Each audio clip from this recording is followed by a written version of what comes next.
Olá, seja bem-vindo a bibliavocê.com.br. Meu nome é Marco Teles e eu vou falar sobre a visão evangélica sobre o apóstolo Pedro e a igreja, sobre a confissão de Pedro propriamente dita. Para pensarmos na confissão de Pedro, nós temos que retroceder um pouco na história, na história dos evangelhos, especialmente quando Pedro é chamado por Jesus. Quando Pedro é chamado por Jesus, você vai procurar isso em Lucas 5, e você vai ver que Jesus está pregando e pede a eles, a Pedro, Tiago e João, para entrar no barco. Quando entra no barco, Jesus prega para a multidão e automaticamente a multidão ouve a Jesus, é curada e coisas assim. Só que posteriormente Jesus diz para Pedro: olha, entra no barco, vai para o meio, lança a rede. E ali ocorre a pesca maravilhosa. E Pedro diz uma coisa muito importante naquele momento. Vendo isto, Simão Pedro prostrou-se aos pés de Jesus, dizendo: Senhor, retira-te de mim, porque sou pecador. Ora, se a gente for pensar também nessa questão, Pedro está fazendo a primeira confissão importante que todo cristão deve fazer, que somos pecadores. Então Pedro está mostrando que temos um coração duro e que precisamos de transformação. É interessante que Pedro é chamado não só de Pedro, mas o nome dele é Simão Cefas. Simão significa aquele que ouve e Cefas significa pedra. Para a gente deixar bem claro, não é pedra matéria-prima, tá? Não é a matéria-prima pedra, mas sim um pedaço de pedra, como se fosse uma pedra de mão, um pedregulho. Pedro era como se fosse uma pedra de mão que podia ser movida de alguma forma, certo? Ele não era matéria-prima, pedra, mas era uma pedra que podia ser movida. E Pedro, quando ele está reconhecendo isso, ele está reconhecendo a sua pecaminosidade. Em outro texto, você vai ver lá nos evangelhos sinóticos, Jesus chama Jesus de Pedro. Ele diz que ele era Simão Cefas, mas que seria chamado de Pedro, porque era um nome latino. Cefas significava pedra, com pedra de mão, não pedra matéria-prima, e passaria a se chamar Pedro, que seria um nome latino, mais comum para aquele povo a quem Pedro provavelmente e com certeza iria evangelizar. Então, Jesus dá essa primeira lição, que Pedro era uma pessoa que reconhecia que era pecador, era uma pessoa que reconhecia que tinha um coração muito duro para estar com Jesus. O coração dele era duro demais para estar com Jesus. Ele reconhecia isso, que ele não merecia. Era isso que ele reconhecia. E se você segue ainda os textos bíblicos, nós vamos para Mateus 7:24, e em Mateus 7:24 vamos ver o que é a pedra matéria-prima, e não a pedra pedregulho, a pedra de mão, que seria Pedro, ou a pedra rochedo, um pedaço de pedra, mas a matéria-prima em si, pedra. Jesus nos diz o que é a matéria-prima. Todo aquele que ouve minhas palavras e as pratica, será comparado a um homem prudente que edificou a sua casa sobre a rocha. O que Jesus está querendo dizer aqui com isso? Naqueles tempos antigos existiam lugares que eram soterrados muitas vezes. As guerras destruíam cidades, e as cidades eram aterradas para se construir outra cidade em cima. Isso era muito comum. E às vezes aquilo era aterrado com areia, muitas vezes, até pela força da areia, pelas tempestades de areia. E as pessoas, quando encontravam uma pedra, elas sabiam que aquela pedra era profunda, ela tinha uma base profunda. Inclusive tem alguns pontos arquitetônicos da antiguidade que eram construídos de pedras altas, que foram desterrados, foram desencavados da areia, para que se pudesse verificar hoje. Temos alguns monumentos egípcios de grande estatura, onde os beduínos construíam suas casas antes em cima, sem saber sequer do que se tratava. Apenas sabiam que era uma matéria-prima, que era a pedra. E Jesus, quando diz isso, ele diz que deve se construir sobre a rocha, sobre a matéria-prima pedra, que não se move, que não é destruída facilmente. Então, a pedra, que aqui no grego ou no latim, está dizendo petra, é uma pedra que não se move, é a pedra matéria-prima, ela é pedra em qualquer situação. ela não muda de lugar, ela não muda de substância, ela não muda a sua condição essencial, ela é a essência da coisa, ela é a própria pedra. Mas Pedro era um pedaço de pedra, carregava algumas características de pedra, mas não era a própria pedra em si, enquanto essência, vamos dizer assim. E se você continua vendo isso, você vai perceber que para ter uma vida verdadeira, lá em Mateus 7, de 24, o que está em volta também subsequentes, você poderá ver que a verdadeira pedra é Jesus Cristo e que precisamos construir a nossa vida sobre Jesus Cristo, uma pedra essencial, inamovível, e não sobre uma pedra que pode ser retirada de qualquer lugar ou de um lugar para outro facilmente. Então, esse é um detalhe importante. E se você continua os seus estudos, você vai para Mateus 16, onde Pedro faz a confissão de que Jesus é o Filho de Deus. Em Mateus 16, especialmente versículo 16, diz Pedro, quando Jesus pergunta: que dizeis vós que eu sou? Ou seja, Jesus está perguntando para os apóstolos, todos os apóstolos, o que vocês dizem que eu sou? E Pedro disse: tu és o Cristo, filho do Deus vivo. Ou seja, Pedro está dizendo o que todos os apóstolos diziam. Ele não está dizendo uma coisa que era só dele, ele está confessando que todos os apóstolos criam naquele momento, provavelmente excetuando-se Judas, Então Jesus afirmou: bem-aventurado és Simão Barjonas.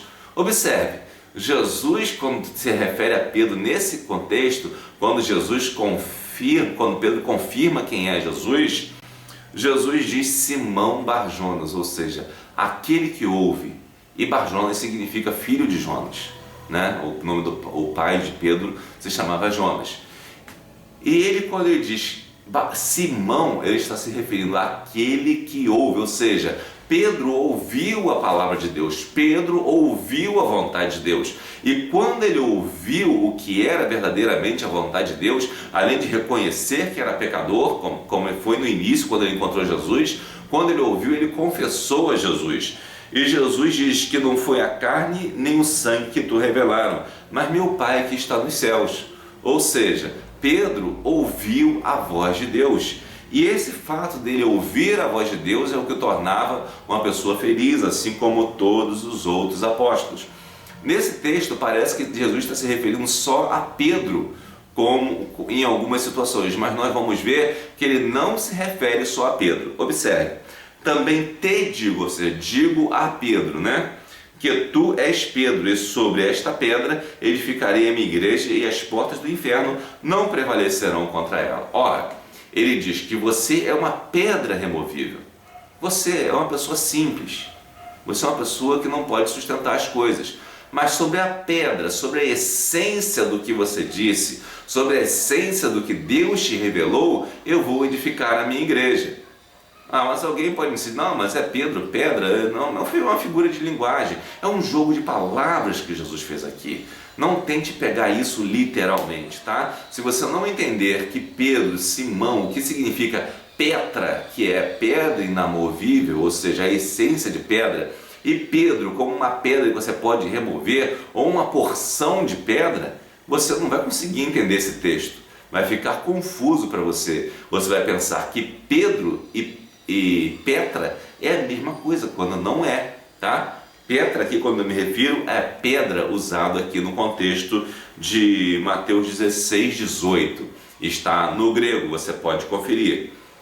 E dar-te as chaves do reino dos céus. O que ligares na terra terá sido ligado nos céus, e o que desligares na terra terá sido desligado nos céus. Ora, parece que Jesus disse isso somente para Pedro, que ele teria as chaves do reino dos céus. Mas nós vamos ver que não disse só para Pedro. O que desliga nos céus e liga nos céus são os crentes em Cristo, são todos aqueles que confessam a pedra inamovível, a essência da pedra, que é o que? Confessar que Jesus é o Senhor. É isso que faz uma igreja, e não propriamente o Pedro em si, porque o Pedro é uma pedra removível, fragmentada, um fragmento da pedra. E você continua ainda, você vai em Mateus 18, 18, você vai ver que Jesus refere-se no mesmo sentido aos seus discípulos, outros discípulos. Em verdade vos digo que tudo o que ligardes na terra terá sido ligado nos céus, e tudo o que desligares na terra terá sido desligado nos céus. Em verdade também vos digo que se 2 dentre vós sobre a terra concordarem a respeito de qualquer coisa que porventura pedirem, ser-lhe-á concedido por meu Pai que está nos céus. Porque onde estiverem 2 ou 3 reunidos em meu nome, ali estou no meio deles. Bom, vamos ver o que significa isso. Ele disse aqui a mesma coisa que disse para Pedro. Ele disse que o que ligasse na terra seria ligado no céu e que se concordassem em alguma coisa seria também atendido pelo Pai, que é mais ou menos um sinônimo do que disse antes. Mas observe, ele não diz mais a ti te digo, ele diz vos digo, ou seja, ele disse a todos o quê? A mesma coisa. Ele deu a todos os apóstolos e, em consequência, a todos os crentes a mesma comissão, né? E quando ele continua isso ainda, ele diz que onde estiverem 2 ou 3 reunidos em meu nome, ali estou no meio deles. Ou seja, em qualquer lugar onde tiverem 2 pessoas reunidas no nome de Jesus, confessando a pedra, ou seja, a petra, a essência de Jesus, que é o que? Cristo é o Messias, o Filho do Deus vivo. Aí quem estiver 2 ou 3 pessoas neste lugar confessando, ali Jesus está. E onde Jesus está, está a Igreja de Cristo. Ou seja, a igreja não é uma instituição, a igreja não é uma casa, não é um lugar. A igreja pode até ter um templo, mas ela não é um templo. Ela é a reunião de 2 ou 3 pessoas, no mínimo, que confessem a mesma confissão que Pedro fez, que é a petra e não a pedra, tá? Observe, não é a pedra comum. Estou fazendo essa divisão de petra só para você entender que dá um pouquinho de diferença, porque no português fica um pouco confuso, né, as duas coisas. Mas quando você vê que há uma diferença, você consegue perceber que essa essência é realmente a confissão de que Jesus é o Senhor. Bom, então nós percebemos aqui que Pedro não é o alicerce da igreja, porque nós vemos que quem edifica sobre a rocha, ou seja, sobre a pedra, é quem edifica sobre Jesus Cristo, sobre a confissão de Jesus, sobre a pedra que não se move, sobre a pedra essencial, e não quem edifica sobre uma pedra que se move, que pode ser removida facilmente. E nós vemos aqui também que essa confissão permite que a igreja seja uma igreja em qualquer lugar. Basta apenas ter 2 ou 3 pessoas, não precisa ter mais do que isso, não precisa ser representada por um grande líder ou por uma grande pessoa, não precisa, basta apenas ter pessoas humildes que se reúnam em nome de Jesus, segundo a Bíblia Sagrada. Aí você terá uma verdadeira igreja. Bom, essa é a visão evangélica sobre Pedro e a confissão de Pedro, e sobre o que é verdadeiramente a petra que Jesus está falando, que é essa confissão que dá à igreja a autoridade, a característica de ser igreja em si, independente de instituição, independente do número de pessoas. Espero que tenha ficado claro para aqueles que seguem a Jesus e que servem a Ele em espírito e em verdade.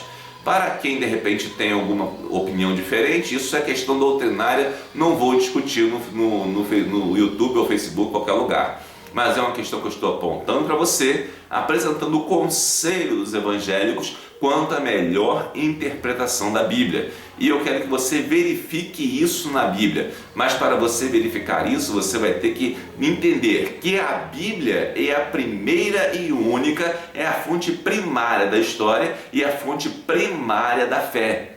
Não procure achar em outros comentaristas, mesmo que sejam os comentaristas mais antigos. Comentarista é sempre comentarista. A Bíblia é que é a autoridade. Se você for procurar nos comentaristas, eles têm erros, eles discordam em algumas coisas. Isso os comentaristas desde a antiguidade até hoje. Então nós temos que procurar sempre na Bíblia Sagrada. Se você tiver possibilidade, procure no grego que você vai encontrar uma melhor solução. Tem um dicionário chamado Strong, que é de grego e hebraico.